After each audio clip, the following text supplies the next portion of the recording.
कुछ बातें बताएँगे आप कि कृष्ण जी ऐसे थे, वैसे थे, तो आप हाँ, हाँ करोगे ही करोगे। ज़ाहिर-सी बात है कि आप श्रद्धा भक्ति में इतने हम लोग उस समय अंधे हो जाते हैं ना कि कुछ दिखता नहीं है, और कुछ तो इन लोगों की आँखों में सम्मोहनी विद्या होती है। ये सब ऐसी जगह है ना कि भक्ति के नाम पे लोगों को ज़रा भी डर नहीं, भय नहीं, शर्म नहीं कि आप क्या कर रहे हो, कि अगला आदमी का फिर दिल क्या ही रह जाएगा। जो लोग बामुश्किल सही रास्ते पे आ रहे हैं, जैसे बहुत से ऐसे लोग हैं जो इतनी श्रद्धा भक्ति नहीं है, वो सिर्फ़ जाते हैं और जाने के साथ वृंदावन जो एक बार पहुँच जाता है, तो हमारे बिहारी जी की खुद ही कृपा हो जाती है और वो भक्ति की तरफ धीरे से मुड़ जाता है। और ऐसे लोग क्या ही मुड़ेंगे जब जिनके साथ स्कैम हो जाएगा। तो ये ज़रा भी नहीं समझते, तो इस तरह के पंडे पुजारियों और स्कैमर्स से सावधान रहें। नमस्कार दोस्तों, क्या आप भी वृंदावन जाने वाले हो? आज अगर आप वृंदावन जाने वाले हो तो देखो, एक दो प्रॉब्लम आपके सामने ज़बरदस्त आने वाली है। एक तो भीषण गर्मी, आजकल गर्मी बहुत ज़्यादा है, और दूसरा वृंदावन में तो अलर्ट, बल्कि वृंदावन ही क्या, वृंदावन में तो अलर्ट घोषित हो ही गया है। और यूपी में पूरे बहुत ज़्यादा गर्मी है इस समय। और दूसरा ये वृंदावन के स्कैम से, जिसकी मैं खुद शिकार हुई थी जब पहली बार गई थी, तो मैंने सोचा था इस पे वीडियो बनाऊंगी परसों, पर लगा कि अच्छा फिर कभी बनाएंगे। करते करते अभी फिर जब गई तो मैंने देखा बहुत सारे स्कैमर ऐसे घूमते रहते हैं। तो सावधान हो जाइए और बच के रहिए। वृंदावन में अगर आप जा रहे हैं तो मैं नाम तो किसी का कहीं नहीं लेने वाली, पर हाँ, आप बच के ज़रूर रहना ये पंडे पुजारियों से, खासकर गोकुल धाम जब आप जाते हैं और वहाँ आप नंद बाबा के घर जाते हैं, तो वहाँ एक झूला बना रहता है, सोने का पालना छोटा सा रहता है, और वो आपसे दान दक्षिणा के नाम पे अच्छी खासी मोटी रकम लेते हैं, जबकि दान दक्षिणा हमेशा स्वैच्छिक होती है। पर वहाँ स्वेच्छा नहीं है, आपको इतना प्रेशराइज़ किया जाता है, मजबूर किया जाता है कि आप दो। 1100, 5100 ऐसे करके है कुछ वहाँ। और उसमें बोला जाएगा कि वो आपको सम्मोहनी विद्या, आप जानते हो ना, जब आप किसी की आंखों में देखते हो और फिर आप सेम वैसा ही करने लगते हो जैसा वो सोचता है, चाहता है। तो मैं बोलूँगी इन तरह के ठगिए लोगों की आंखों में कतई ना देखें, जो आपसे किसी भी तरह की डिमांड करते हैं, वरना आप वहीं इन लोगों की गिरफ्त में आ जाएंगे और एक मोटी रकम हमारी तरह दे के आप चले आएंगे। तो इसलिए जब इस बार मैं गई थी तो कतई वहाँ नहीं गई, और मैं रमन की रेती होके बस चली आई। और बाकी तो वृंदावन में मैं थी ही, 3-4 दिन थी, तो मैं अपना बिहारी जी के, राधा वल्लभ के, राधा रमन के दर्शन तो मैंने किए ही किए। बरसाना धाम आप जाओ, तो ये सब जगहें जाओ, सभी जगह जाओ, पर और कैसे-कैसे स्कैम होते हैं। ये एक तो गोकुल धाम का मैं बता रही हूँ, जहाँ बलदाऊ का घर है, और नंद बाबा का जो घर है वहाँ, जहाँ बहुत सारे तोते होते हैं। और दूसरी बार बांके बिहारी के जब आप जाने के बिहारी जी की लाइन में लगे होते हो, उसी समय ये पंडे पुजारी देखते हैं कि कहीं कोई इनके साथ लाचार है या कुछ है, तो आपके बगल में आके धीरे से कहेंगे चलिए आपको दर्शन करा देंगे, बिल्कुल आपको बिहारी जी के पास से दर्शन कराएंगे, और 100 रुपये लगेगा या फलाना ठिकाना लगेगा, पर जब आप वहाँ जाओगे तो सीधे आपका गर्दन ऐसे उड़ा दिया जाएगा। हाँ, सच्ची मैं कह रही हूँ।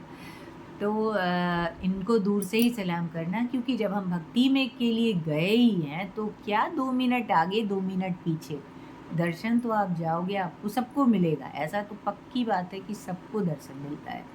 जबकि बिहारी जी के यहाँ बहुत भीड़ होती है, बांके बिहारी की भीड़ का तो आप पूछो ही मत। बहुत भीड़ होती है, फिर भी ऐसा कोई नहीं होता जिसको सच्चे भाव से जाए उसको दर्शन ना हो, ऐसा हो ही नहीं सकता। तो आप किसी भी पंडे पुजारी के चक्कर में मत पड़ो, दर्शन करो।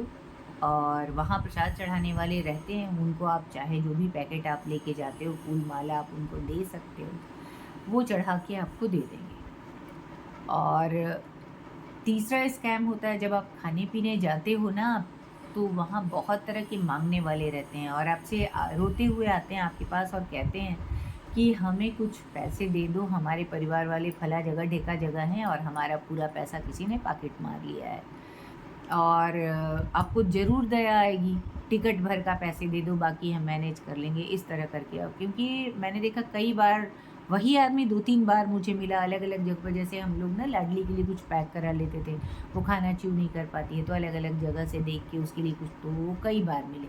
वो भीड़ में पहचान तो पाते नहीं हैं और माँगने वाला तो एक ही होता है, आप उसको तुरंत पहचान जाओगे। और एक और मंदिर के अंदर, बांके बिहारी मंदिर के अंदर एक लेडी पॉकेट मार को मैंने अपनी आँखों से देखा और जब मैंने उसको ऐसे पकड़ना चाहा, वो भीड़ में सर कट के, छोटे कद की थोड़ी एजेड सी लेडी थी, कट के आराम से उसी भीड़ में वो गायब हो गई।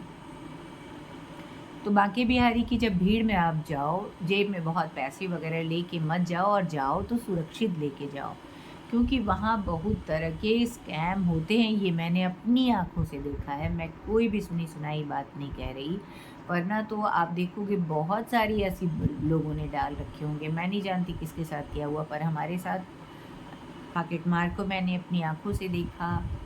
स्कैम का वो टिकट वाला वाक़या मेरे ही साथ हुआ कि हाँ, मेरा सब कुछ पॉकेट मरा गया है, पॉकेट मार लिया किसी ने और सिर्फ़ जो है मुझे टिकट का पैसा दे दो, मैं बाकी मैनेज कर लूँगा। मेरी माताजी फला जगह पे बैठी हैं, मैंने कहा माताजी से मिलो और थोड़ा दूरी बताया और चूँकि मेरे साथ स्पेशल चाइल्ड थी तो हम आगे बढ़ के बहुत ज़्यादा छान-बीन नहीं कर सकते थे। तो वो देख के इस तरह के लोगों को पकड़ते हैं।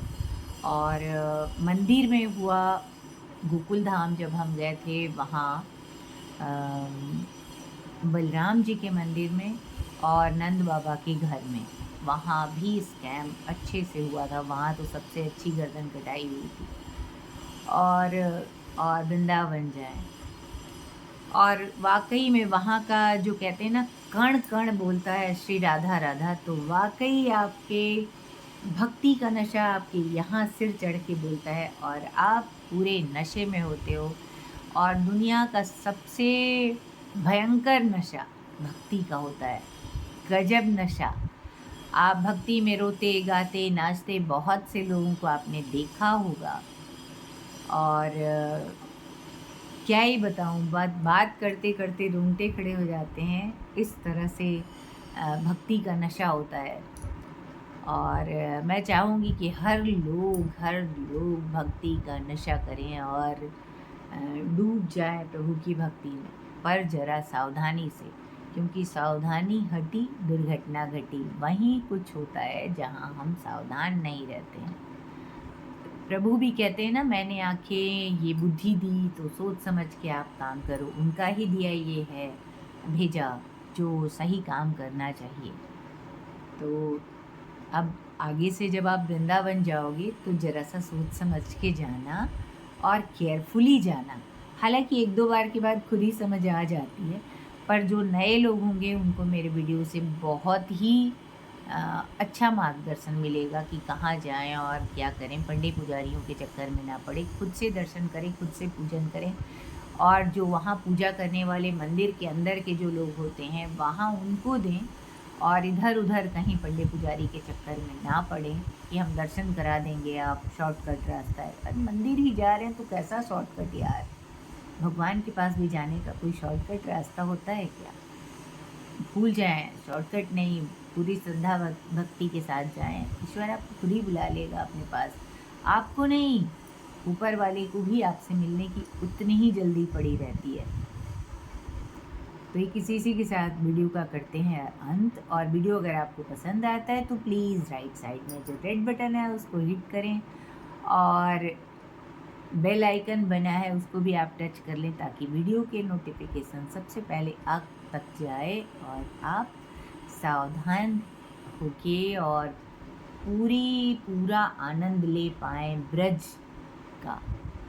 बहुत वाकई में अद्भुत भूमि है, आप ज़रूर जाओ, दर्शन करो। आपको बहुत कुछ ऐसा मिलेगा जिसकी आपने कल्पना नहीं की होगी। बार-बार आप जाओगे।